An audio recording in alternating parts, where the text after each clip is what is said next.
नमस्कार, हम छी गुंजन श्री।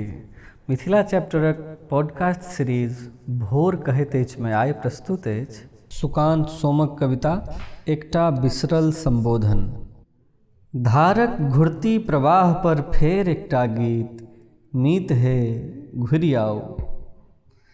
धान कटल खेतक सोनगर गन्ध में मातल कोनो एकटा दिन अपन अपन तरहत्थी पर राखि चुप भ मौसमक संक्रमणता के भोगबाक हो स्मृति फेर एकटा हाक केराव आ तीसीक फूलक मेहराव दैत अछि, मीत हे घुरि आउ। जुआन बाँसक कोपर पर लुबधल चंपै रौद में जलकुम्भी लेल अपसियात आतंकित बनमुर्गी मौसम टरबाक नहीं ढरबाक प्रतीक्षा में चुप अछि कि बीत भरिक ई दिन कते पैघ भ गेलैए।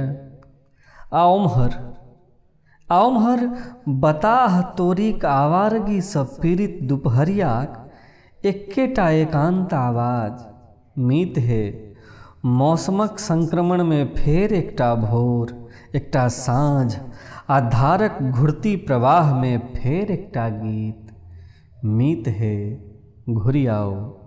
धारक घुरती प्रवाह पर फेर एकटा गीत, मीत हे घुरि आउ।